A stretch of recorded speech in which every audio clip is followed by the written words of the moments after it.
Y sobre la noticia que les presentamos ayer de cómo actúan dos bandas delincuenciales en Colombia, Noticias Caracol presenta la continuidad de este informe que ha encendido las alarmas de la comunidad al ver cómo estos jóvenes están delinquiendo, robando así a quien pase por esa zona. Estos estudiantes se dirigen a la universidad. Están a pocas cuadras de llegar al centro educativo, pero no se dan cuenta que dos miembros de la banda Viernes 13 los tienen en la mira. Uno de los atracadores se acerca lentamente a su objetivo, mientras el cómplice vigila que no esté la policía. Entonces, el ladrón pide las pertenencias a los estudiantes. El otro delincuente corre y llega por el bolso de la joven. En la escena aparece un tercer atracador que despoja al estudiante del dinero, el reloj y el celular. La joven implora que le devuelvan los documentos. Uno de los asaltantes le pide que esperen un momento. Los estudiantes obedecen. Los tres delincuentes se ubican en un sitio estratégico conocido como La Rotonda, en la localidad de Santa Fe, en el oriente de Bogotá. Se reparten el botín y uno de ellos le regresa los documentos a las víctimas. Sin embargo, a la joven le hacía falta documentos, por eso se acerca a los atracadores, quienes le devuelven el bolso y la billetera desocupada. Desconcertados por lo sucedido, ella y su compañero abandonan el sitio. Pero el día no termina aún para los llamados Viernes 13. El segundo al mando de la banda, alias El Chinche, hace la señal a sus hombres para que se alisten. Otros dos estudiantes están en la mira. Entonces, alias El Flaco camina detrás de uno de los universitarios. Alias La Rata también se une y es el primero que se lanza al ataque.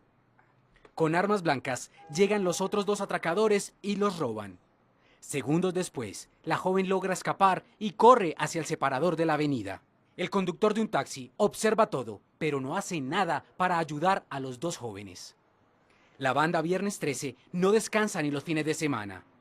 Aquí observamos a alias El Chinche cuando sigue a su nuevo objetivo. Alista su puñal, pero esta vez la misión se la encomienda a un nuevo integrante de la organización, alias El Flaco. El atraco no queda grabado porque lo realizan frente a una vivienda que tapa la cámara, pero luego se observa cuando la víctima sale corriendo asustada y alias El Chinche huye con el reloj robado. Al ver una patrulla de la policía que pasa por la zona, los atracadores se ocultan y se reparten el botín. Alias El Chinche se pone el reloj y alias El Flaco se quita la chaqueta para no ser identificado. El Chinche, con señas, pide a sus compañeros que le avisen si aún está la policía en la zona. Cuando la respuesta es negativa, corren hacia la guarida. Horas después, este mismo hombre aparece sentado contándole a un niño de tan solo 10 años su más reciente golpe. Incluso le muestra el reloj robado y luego el pequeño se lo pone. Por evitar el robo a su hija, una mujer fue asesinada en el sur de Guayaquil, en Ecuador. El crimen ocurrió durante el festejo por la graduación de la joven. Como nos informa William Guión de Ecuavisa, las autoridades iniciaron un operativo de búsqueda para capturar a los implicados que se movilizaban en una moto. La alegría por la graduación de una joven reunió a toda la familia. Anoche estaban festejando que había terminado su etapa colegial con las mejores notas. Pero en pocos minutos se convirtió en tragedia cuando salieron al portal de su casa en el suburbio de Guayaquil a tomarse fotos con sus teléfonos celulares. Instante en el que llegaron dos sujetos en una moto. Apuntaron a un grupo de personas, entre ellas la joven que se había graduado. Al ver esa escena, su madre intentó evitar el robo, pero uno de los delincuentes le disparó. La bala terminó en su pecho y le provocó la muerte. Esta mañana la hija describió cómo ocurrió todo. Dijeron que si no le daba el teléfono, que la mataba. Y ella le dio el teléfono. De coraje, no sé qué sucedió, que mi mamá se iba a acercar a ellos cuando le dispararon. Una de las familiares de la víctima dijo que no es un caso aislado, que en este sector los delitos son a diario. Y cuando se paran la moto, que me conversa mi mami a coger y a apuntar a mi hermana con el revólver, y a la niña la habían agarrado también, que le entregué los teléfonos. Ya que le habían entregado el teléfono. ¿Y dónde fue todo? ¿Dónde ocurrió todo? Aquí estaban ellos tomándose la foto. La señora cayó aquí, donde está el camarógrafo. Ahí cayó ella. Los moradores de este sector aseguran que se ha vuelto totalmente inseguro. Hace unos días asaltaron un centro de salud, luego un local comercial y ahora se registra este asesinato, por lo que hacen un llamado urgente a las autoridades. El gobernador del Guayas, Rolando Panchana, visitó a la familia. Entre sus ofrecimientos está resolver este crimen y a sus responsables juzgarlos por el asesinato. Yo no puedo devolverle a estas criaturas a su mamá, pero sí puedo hacer el esfuerzo más grande para rápidamente capturar a los culpables. Escóndanse donde se escondan. En el lugar que estén, los vamos a hallar. La Fiscalía ya inició una investigación. El agente Dani Bisueta señaló que se trata de bandas que recorren barrios, buscando víctimas de forma aleatoria. Siempre van dos en una motocicleta, o a su vez vienen otros más en otra motocicleta, dos más. Se percatan, se dan cuenta de las personas que tienen objetos de valor, teléfonos celulares, relojes, cadena, qué sé yo, o algún otro objeto, una lacto, qué sé yo. En el trayecto ellos lo observan, uno de ellos desciende de la motocicleta, el otro está a la espera de que este cometa el delito. Una vez cometido el delito, se embarca en la moto y se van a la fuga. La DINASET, que investiga las muertes violentas, realiza allanamientos en Guayaquil para encontrar a los implicados en este caso. En Venezuela se está presentando una escalada de tensiones entre ese país y Estados Unidos a raíz de las sanciones anunciadas por el presidente Barack Obama contra funcionarios del gobierno venezolano. Murales antiimperialistas en la ciudad de Caracas. Las relaciones entre los seguidores de la llamada Revolución Bolivariana en Venezuela y el gobierno de Estados Unidos siempre han sido discordantes. Sin embargo, el anuncio esta semana de sanciones contra funcionarios del gobierno venezolano y las palabras del presidente estadounidense Barack Obama, quien consideró a Venezuela una amenaza a la seguridad nacional, han dado lugar a un nuevo choque entre ambos países. ¿Qué derechos humanos Estados Unidos quiere implantar a nivel universal? Si atacó a Irak, si atacó Libia, si ha atacado una gran cantidad de países, ¿y con qué derecho él dice que defiende los derechos humanos?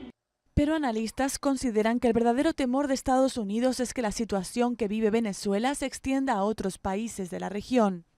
Estados Unidos considera que Venezuela se ha desviado del camino democrático en el ejercicio del poder, por ende es un gobierno forajido, un gobierno fallido, al cual hay que contener porque es una enfermedad que es susceptible de reproducirse en el contexto del sistema regional americano. Estados Unidos prohibió la entrada al país y decretó el congelamiento de bienes y cuentas bancarias de 7 funcionarios y exfuncionarios de instancias policiales, militares y judiciales. Los sancionados son señalados por haber supuestamente participado en la represión contra manifestantes antigubernamentales en Venezuela, así como actos de corrupción y ataques a la libertad de expresión. Con estas acciones, Obama implementa las sanciones aprobadas por el Congreso en diciembre y que hasta ahora se mostró reticente a la hora de aplicar. El gobierno del presidente venezolano Nicolás Maduro reaccionó al decreto llamando a consulta a su principal representante en Washington. Maduro, que propugna el socialismo del siglo XXI, implementado por el presidente Hugo Chávez, acusa a Estados Unidos, principal comprador de petróleo venezolano, de involucrarse en supuestas conspiraciones y planes golpistas magnicidas contra su gobierno. El conocido actor de cine que protagonizó la película Terminator, Arnold Schwarzenegger, exgobernador de California, también se dedica a la venta de suplementos vitamínicos. En Paraguay se encontró con la sorpresa de que no pudo registrar su marca porque ya estaba registrada desde el año 2014 en Ciudad del Este por otra compañía. Tras descubrir que la marca ya fue registrada en 2014 en Paraguay para un producto con características similares al original, accionaron ante un juzgado civil. Una jueza ya suspendió los efectos del registro de marcas otorgado por la Dirección de Propiedad Intelectual a Longway SRL de Ciudad del Este. Que mientras dure el proceso, esta marca no tiene efecto en el territorio nacional. La vía que se utilizó es la vía de un tribunal civil. La marca se solicitó y se concedió en el plazo conforme a la ley. Nadie presentó oposición en tiempo y forma, por lo tanto salió la concesión de la marca. La marca es Muscle Farm MP, producida por Muscle Farm Corporation, que es la empresa que pertenece al actor y político norteamericano Arnold Schwarzenegger. El nombre comercial corresponde a suplementos vitamínicos muy utilizados por gimnastas, luchadores y fisicoculturistas. También existen otros casos polémicos que se complican en la Dirección de Propiedad Intelectual, como el registro del nombre del grupo Cachiporros. El expediente no se encuentra. El expediente ha sido sustraído y tenemos un informe en ese sentido. Eso sí les puedo decir, hoy el expediente físico administrativo no existe dentro de la institución. La Dirección de Propiedad Intelectual dice que van a mejorar los mecanismos para comunicar los registros de modo a que puedan darles mayor difusión. Es el momento de una pausa comercial, pero no se despeguen porque ya regresamos con más información aquí en Pulso Latino. En breve. La propia muñeca Barbie nos muestra por qué no hay que tener estereotipos de belleza.